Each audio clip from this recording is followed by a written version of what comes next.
It is now my pleasure to welcome to the podium our member, Paul Sussman, to introduce our program.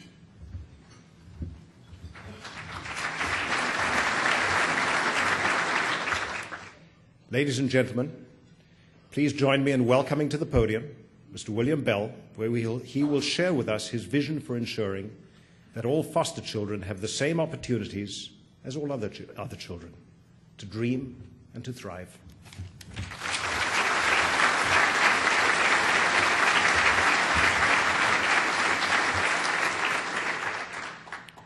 Thank you, Paul and Nancy and Rotary, for inviting me to come and share a few moments with you today. And I greet you in the language of the Maasai tribe from the plains of Africa, Kasarian Injera. Kasarian Injera is a tribal greeting that asks a question: how are the children? The tribal response to that greeting is Sapati Injera. Sapati Injera means all the children are well. The Maasai have learned something that we in America can and need to wrestle with, and that is this question of how do we think about other people's children? The Maasai, whether they are parents or not, whether they intend to be parents or not, all recognize that unless and until all of the tribe's children are well, that the tribe cannot consider itself well. In 1966, a local Seattle businessman gave birth to a foundation that is Casey Family Programs. That businessman was the late Jim Casey, the founder of UPS. It's quite probable that Jim was driven by the same ideals that drive the philanthropy and community engagement of Rotary, friendship, fellowship, and service to others. I was quite moved, Paul, by service before self. I think that it is something that drives Casey Family Programs in the way that we seek to reach out and to engage the nation in a conversation that we've been having for the last 43 years. We, for the first 30-something years, had that conversation internally as we sought to find foster parents and place children with those foster parents and make sure that those foster parents had everything that they needed in order to care for those children. And as we did that and demonstrated that it could be done, we watched the nation go through an upheaval. We watched this nation go from less than 100,000 children in out-of-home care when we were created to over 300,000 children in out-of-home care in the 80s, and today somewhere around 500,000 children living in out-of-home care. As I speak to you today, I'm going to talk about some challenging data.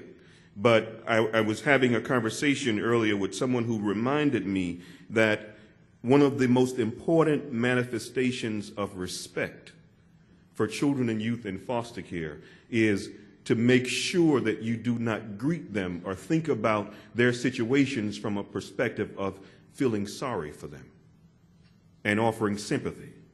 But that one of the manifestation that you should use and that your thoughts of them and your greetings of them and thinking about their situations and solutions to their situations should be from a position of opportunity, expectation, and action. Because somehow those things that we expect of the future somehow find themselves into reality, because what you expect to see, you will work to see. And I have become a firm believer that no one rises to the level of low expectations. If we were to go around this room right now and ask people about their pride, we would probably hear people talk about raising their children, having their children get a great education, making sure that their children go on to continue the success of the family. The young people who were recognized here as national champions, I'm sure their families are very proud of where they have come to in life. But yet, as a nation, we have over 500,000 of our own children, and I say our own children, even though we didn't give birth to them. We have over 500,000 of our own children who are struggling every single day to survive, who are struggling every single day to find that place that we all look for, that we've looked for in our own childhoods, that we want to make sure that our own children can find. They're looking to find that place that they can call home. And we have too many adults who are still walking that path, searching even in their adulthood for a place to call home. But yet we in America tout our technology. We in America tout our science. We in America tout being one of the richest and the strongest nations in the world, but yet we look at 500,000 of our children and say, we don't know what to do for them. Well, I would suggest that we do know. And that the question is, will we act on what we already know to change their lives? And that, in essence, is the life mission of Casey Family Programs. That we have sought to ask ourselves a question about what we were doing for the first 30 some odd years of our existence. Because we were doing a great job of caring for a small number of children while not paying attention to this much larger number of children that has grown out of control across this country. And so now we have engaged in something that we refer to as our 2020 strategy for America's children. And that 2020 strategy is very simple. We believe that we can influence a 50% reduction in the number of children and youth in foster care in America by the year 2020. Watching a system go from 500,000 children to 250,000 children in foster care.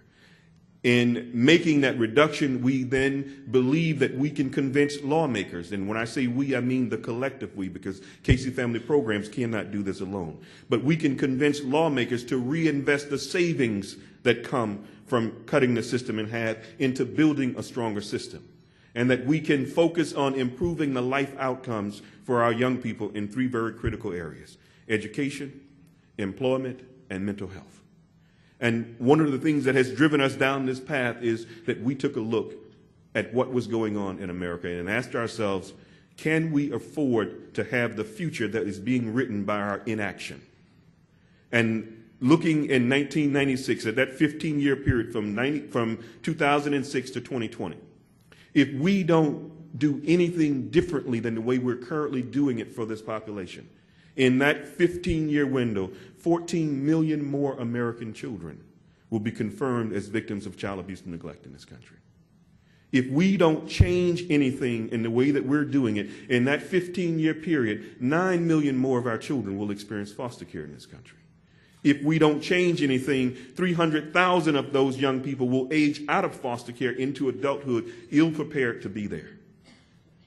And 22,500 of our children, our babies, will die in America from child abuse and neglect, most of them before they reach their 5th birthday.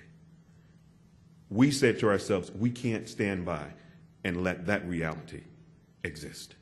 And so we have sought to engage the states across this country in a conversation about how do we change America so that every young person in America has the same opportunity for success, that every young person in America, regardless of their level of poverty, regardless of the parents that they're born to, regardless of the communities in which they exist, will have the same opportunity for success because America believes in service before self. And the challenge is in front of all of us. And so I'm thankful that you've invited me here today because I want to have this conversation with you that I've been having with folks around the country, which is we must stand up and drive home a social movement that will change the way government does business, because we will recognize that government was never intended to be a parent. Communities are the place where children grow up healthy. Communities are the place where children find support. It is not a government field office.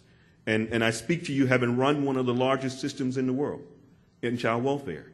But I speak from a perspective that says we didn't parent very well until we engaged parents in the conversation about how to care for their own children, until we engaged communities in a conversation about how to build a network of support around their children. And talking to business people, I also like to point out that this makes great business sense. We currently spend $20 billion a year, that's billion with a B, to run our foster care system in this country, to care for 500,000 children in out-of-home care.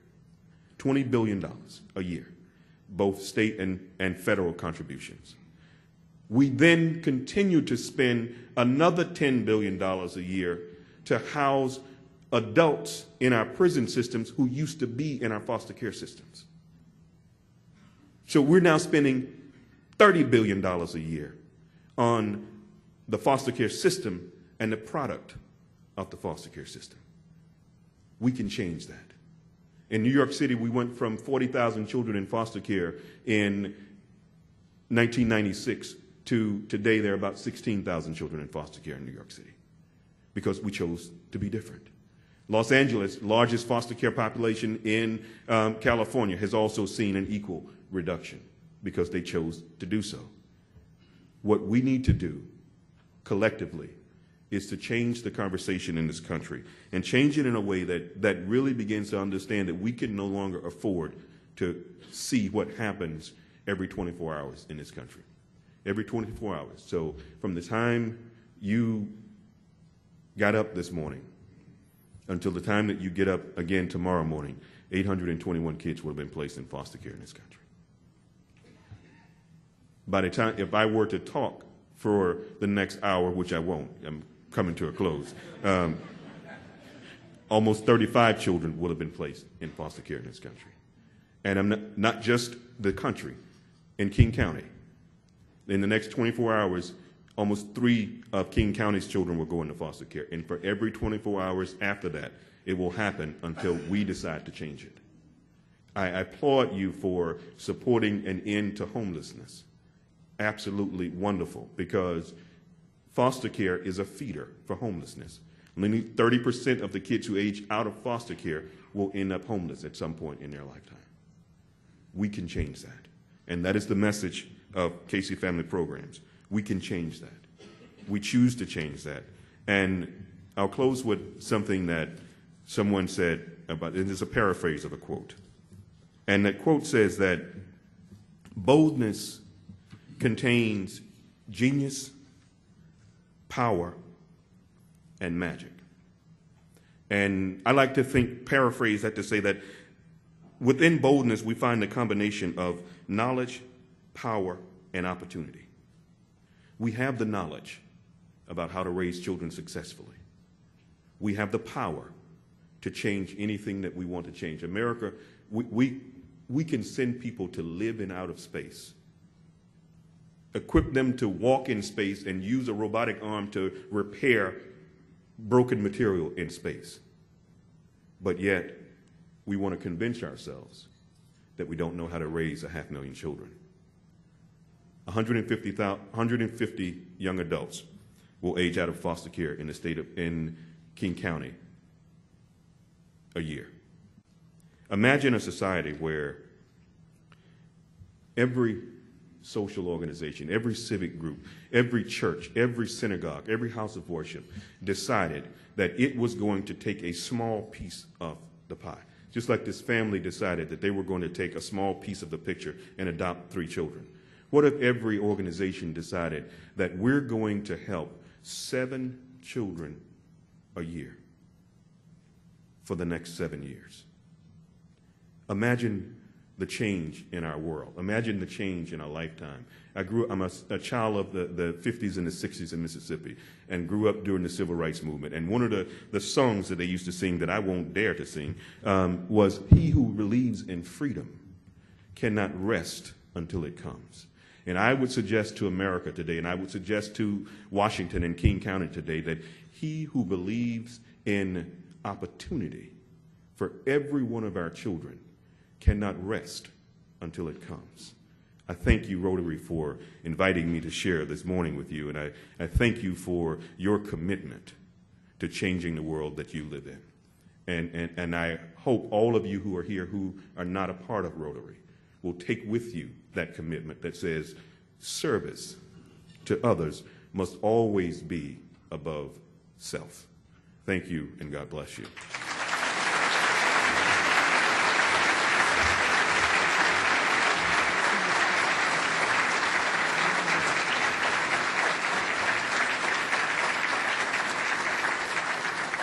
And it's my honor to present to you Janice Avery, who will introduce a panel of young people, moderate that panel, and tell you about the rest of the program. Thank you very much.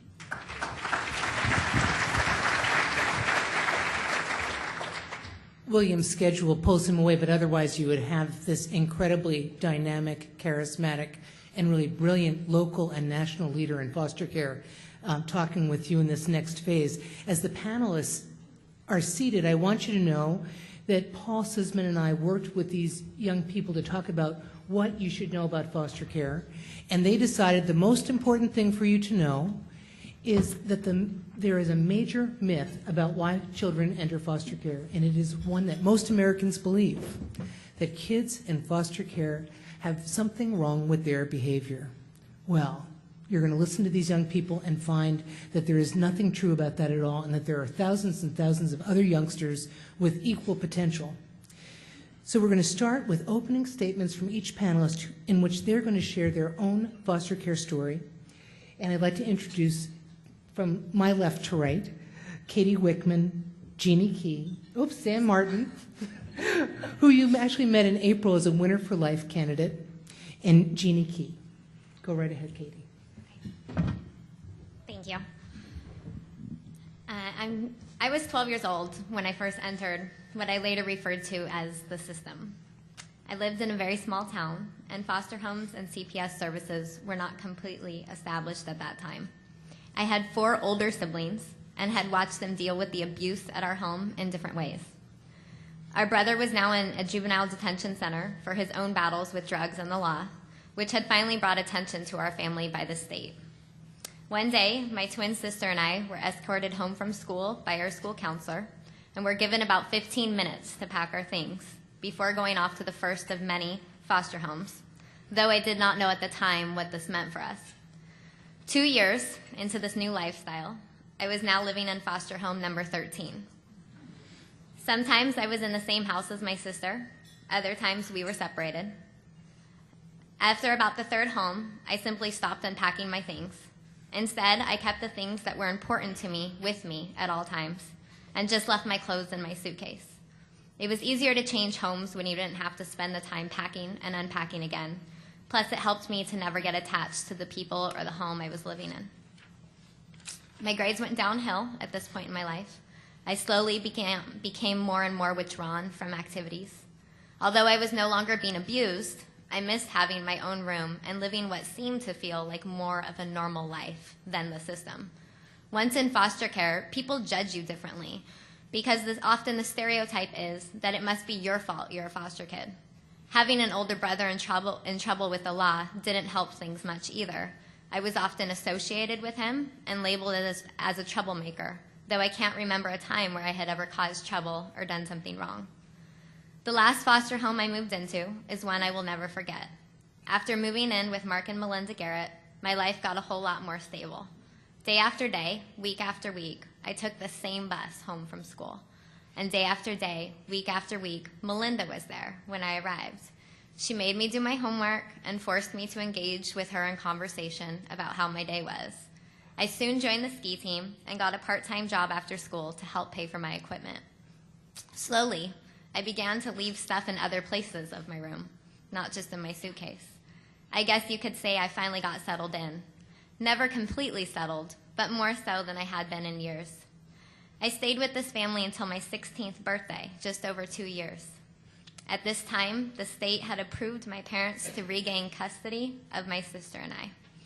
I had no desire to go back to living with my parents and decided to instead complete my GED and begin my life as an adult. After serving a brief tour in the U.S. military, I came home on leave, and my sister announced she was pregnant. That changed everything for me, and somehow I knew in my heart that despite my young age and the financial instability that any 19-year-old faces, I was going to adopt her baby. Morgan Victoria came on May 20th, and I brought her home from the hospital to a studio apartment 3 days later. Now I was involved with the state on a totally different level. I had to prove my financial independence and ability to provide for Morgan for a probationary period of time before I could adopt her legally. This was a long process. It involves surprise visits from our caseworker, proving that I had a solid support system to help me care for a new baby, and lots of paperwork. The military allowed me to end my term early, and I began my new role as a mom. With Morgan's help, I eventually went on to college and received a master's degree in education. I taught middle school for 5 years and later went back to receive a second master's degree in educational psychology. I am now busy as a stay-at-home mom to my 2 youngest children and love watching them grow and develop each day. And while I don't think that being a child of the system was a positive experience for me, it taught me more about survival than anything else has. After 4 years and 14 foster homes, I knew I could go on to survive anything, whether it was boot camp, motherhood, or even teaching middle school. I would never be where I am today had it not been for Mark and Melinda Garrett and the other people that stayed by me and never labeled me during this transitional period in my life. Thank you.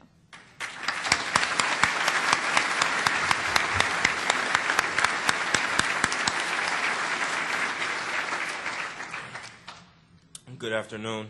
My name is Samuel Martin, and I entered the foster care system after birth. My mother dealt with issues with drugs, and my father's been incarcerated all my life. I ended up at an early age staying with my grandmother. She was an alcoholic. She suffered from alcoholism and was very abusive at the time.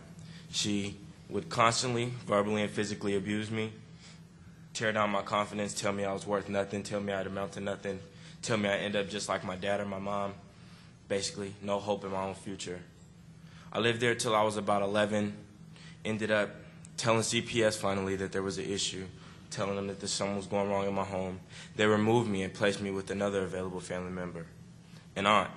She had 5 kids of her own and was in medical school, becoming a nurse, and worked her job as a nurse too. She didn't have any time for me. She never paid attention to me. I ended up basically being raised by my cousins. They told me how to cook, how to clean, how to take care of myself, gain my independence. But at the same time, school fell down. No one was ever there to tell me to do my homework. No one ever said, hey, why don't you go try something productive? It was just, oh, she's not here, so I'm just going to not do nothing. I'm going to play the video game. I'm not going to pay attention to school. What does that have to do, you know? It was never a real issue to me. Education didn't mean anything. And one day, eventually, she told me she met a dude online and she was going to be moving to California and I couldn't come. Where was I going to go? I had no idea. And then grades really started to plummet then. There was no chance. I almost failed the 7th grade.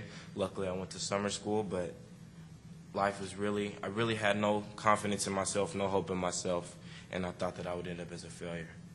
But at that time, after she left, I was placed with an aunt, someone who actually paid attention to me, said, hey, you better go to school. There's no skipping here, you know. She's old school.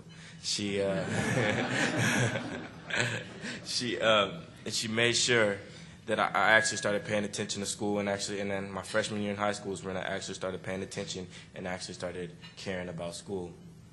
And from her, you know, steady focus and keeping me in line, I began to get good grades. I began to do a little bit better in school. I began to see in myself that I had the ability to do well. And after living with her for about 4 years through my high school career, I applied to the University of Washington. Got accepted, probably the happiest day of my life. I just finished my first year last week, and it was just a great opportunity. I ended up doing Run and Start, so credit-wise, I'm a junior in college, 18 years old, and here I stand today. It was really because someone actually said, you can do this, you actually have a chance. You can actually focus. You have an opportunity to do well. Began playing football, high school, became a really productive person because someone actually sat down and said, hey, you can. And now I stand here today in front of you all. You done.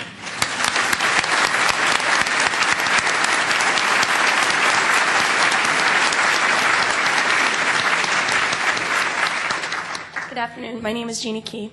I came into foster care at 15 when an adult advocate stepped forward to say that my basic needs were not being met by my family. It was all very abrupt and confusing. One day I was living with my family, and the next day I wasn't. At the time, my social worker hadn't taken the time to explain to me what foster care was and what direction my life would be going in. The hardest thing for me was not being able to see or talk to my family. I found it difficult to adjust to this new life. I had always run wild as a child and now found myself having to iron my clothes, study for school, get tutoring, go to counseling, attend summer school, and the pressure of the high expectations was almost too much. All of this was to ensure I could graduate from high school and then go to college. This was all foreign to me. I lacked the privileged academic preparation to ensure it from my childhood. At 17, I moved into my sister's foster home, and my life changed again. My sister's foster parents, Karen and Vern, were now mine. We were a special family in many ways, but the inclusion of my birth father meant the most to me. I slowly began to connect and feel more like a normal high school senior. I had found my forever family and home. But at 18, I was ready to be independent and free of control. I moved out and attempted community college.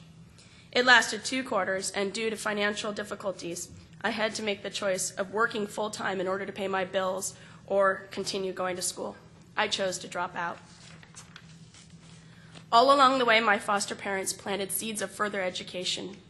I remember them telling me that further education is the way out of the system, but I laughed at them. That is, until at 30, I realized they were right.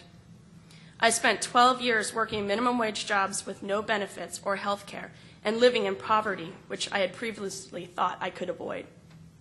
After being unemployed twice and laid off and learning that only 1% of former foster youth obtain a bachelor's degree, I decided I needed to go back to school. And with the help of my family, I did. I found success and excelled in school and thought, if I can do this, so can any foster youth. While talking to the president of my community college at my graduation about my experiences, she offered me an opportunity to help implement a new program for foster youth being funded by Casey Family Programs. I took it, and so my journey to empowering foster youth in and out of care about all the wonderful programs available to assist them in furthering their education became my path. I am proud to say that I am still mentoring several youth to this day.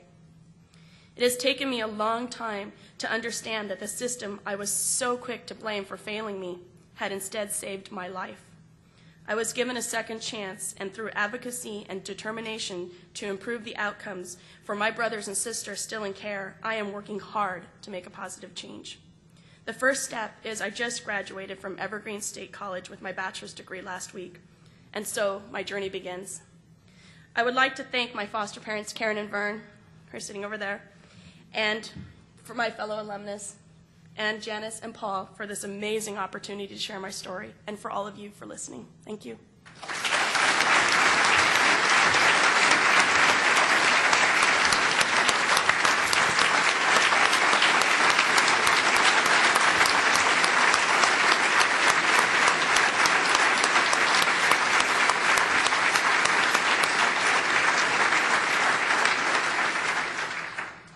Now, we've been transparent about our agenda here today. We want all of you to be thinking more personally about how you can make a difference in the lives of kids in foster care. And so we're going to ask each of the panelists to very briefly give a couple of ideas about ways they think you can help. What would have helped me most, I think, when I was going through this time was to just understand what the system was. I was part of the system for 4 years. I never met my social worker. In fact, after I came home from boot camp, I ran into her at the grocery store, and she thought she was still my social worker. So I never had anybody to sit down and explain to me what this meant, what it meant to be aged out of the system. When I turned 16 and got my GED, I didn't know what options were there for me other than the military, because I needed a place to live and benefits, and that was the only choice that I thought I had, which worked out to my benefit. I got college paid for, but it would have been great to have somebody let me know that there were other things out there possible that I could have done. I think the number one thing that everyone in this room can do is just word of mouth. Tell someone what you just heard at this lunch today. Tell a friend, tell 2 friends. People don't know enough about the foster care system to care. If you don't know anything about it, how can you understand it? So by telling people and letting people know that this is a real issue and kids out here really do need help, it's just a huge deal just by telling people, spreading the word. I believe that raising children in our communities is a social responsibility that is often overlooked. It seems that our modern lives become so fast-paced that we might benefit from slowing down and reflecting on an old African proverb: it takes a whole village to raise a child. Each of you sitting in this room has the power to improve the lives of children and youth in and out of foster care. How might you ask? Well, through stewardship, community support, and small acts, you can make a difference. I have a couple of suggestions. One is provide employment and training opportunities in your businesses, sharing career options with youth. Help them to dream about their futures. Or you could develop a partnership with one of the local organizations, such as the YMCA, who has internship programs that they do with youth, especially during the summertime. I have some cards if anybody's interested. Mentoring is also a really great program that really helps my youth that I mentor. It makes a big difference. I call them when it gets to be about finals week to check in with them to see how it's going. And when they actually now all text me with their grades, they're very excited. And I have one that's on the dean's list, and I'm very proud of him. And just as Katie and Sam were saying, become an advocate, spread the word about foster care, and really share in the knowledge that it's not the child's fault that they were placed in this. It is an inadequate home environment that creates them being placed into foster care. I think it'll change the blame and maybe change the way that we feel about foster kids. Thank you. Thank you all. Now, as President Nancy is going to invite you to participate in asking some questions, but I want to alert you to a special program that we'll have exclusively for Seattle 4 this fall, Walk a Mile. The educational program that's award-winning at the University of Washington is going to create an opportunity for Seattle Rotarians to be matched with youth and young adult alumni from foster care in a one-month cultural exchange program to build greater awareness and help build community solutions. Watch for more details.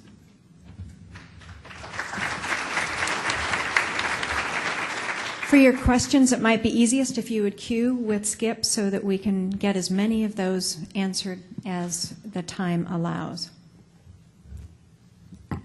Running to the microphone now. I'm glad I have this opportunity to ask you this question because I'm an outgoing president of an organization called the Greater Seattle Chapter of the Links Incorporated. It's an African American women's community service organization. We are partnering with Treehouse to do work on financial fitness with kids that are about to opt out of the system. I'm just wondering if you think that this is going to be a program that would be worthwhile for the youth. I don't want to do a program and it's not going to, and then you don't think it's going to be something that they would need. What specifically would it? Financial is teaching kids how to keep a checkbook, how to manage their finances, where resources are to get scholarships for college, on and on and on.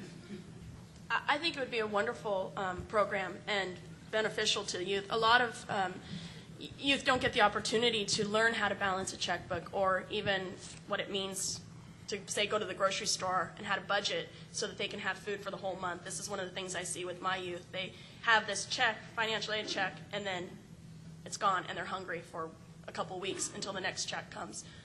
I would find it, in my opinion. I absolutely think that's a great idea because there's a real lack of independence training for foster youth. A lot of times we don't get a chance to be taught, how to cook, how to clean. There are some services, but there's not enough, and any opportunity that you can have to be able to manage their checkbook. And I still struggle with that now, and I'm fresh. We all do. Don't worry. And I think that's and it's a real issue that really does need to be tackled. So I think that's a great idea. Last question, real quick. I would like to suggest that all of you adopt some children, and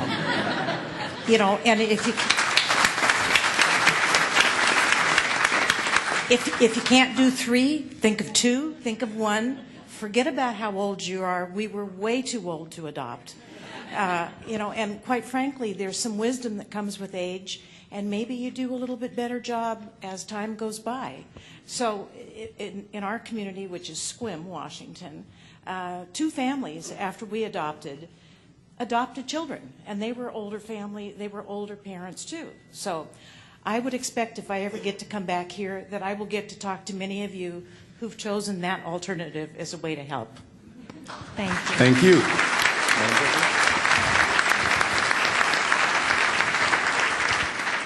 Please help me thank these incredible panelists for sharing their inspiring stories.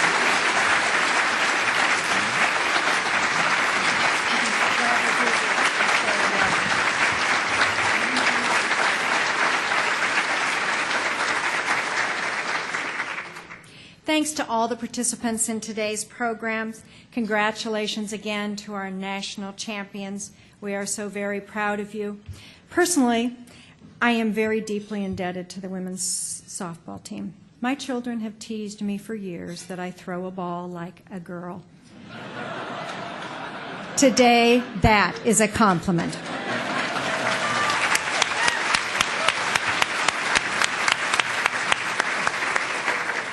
William Bell, thank you for sharing your insights and inspiring us to get involved in this difficult problem, but one with so much potential. Katie, Jeannie, and Sam, your courage is absolutely inspiring. We will work to improve the system. We will support children, and who knows, a lot of us may be adopting some of those kids. Thank you. Next week, the 24th of June, our final meeting of the year, we will meet at the new home of Wellspring Family Services. We will meet in the Rotary Support Center for Families. We will dedicate this building, our centennial project, to serve homeless families, permanently improving the lives of generations. We encourage all of you to use the free chartered Gray Line buses that will be available. They will depart from the Convention Center tunnel starting at 11:15 and running until 12:15. There will be information about this also in the totem. Parking at the facility is limited, so the bus is absolutely encouraged. There is limited handicapped parking for those of you who might need that. We will enjoy musical entertainment, a box lunch, congrats from the mayor, an all-club ribbon-cutting ceremony, and a tour of the new building.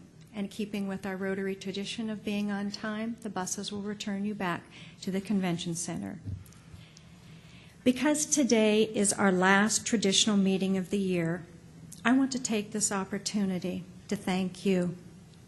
It has been my great honor to serve you. This year, we have experienced a lot of change. For one, we've got new badges. We have celebrated. We have enjoyed incredible success in our service achievement. We've had a sprinkling of dismay and disappointment, but throughout it all, we joined together in song. We've worked hard, we've had great fun, and we have accomplished much. And while we may formally retire the centennial theme, building on our century of service, I know that every year we will continue to build on the successes of our past, always pushing forward to improve our local and international community. When I think back on all the parts of this past year, there is one element that stands out as perhaps the most important. And that element, that piece, is you. Each and every one of you is a critical piece to Rotary. Throughout the year, I have asked many of you to give more of your time and talent, and not once, not a single time, were you too busy, too occupied elsewhere to give anything other than your very best. Thank you for your service, and thank you for your leadership. May the spirit of this commitment be the focus of our work ahead. Let's redouble our commitment in everything we do, especially in those areas that we value most. We need to make sure that all parts of our world improve, that we continue to be stewards of our environment, that we protect the vulnerable, and that we become advocates for our children. And our children is every child in the world.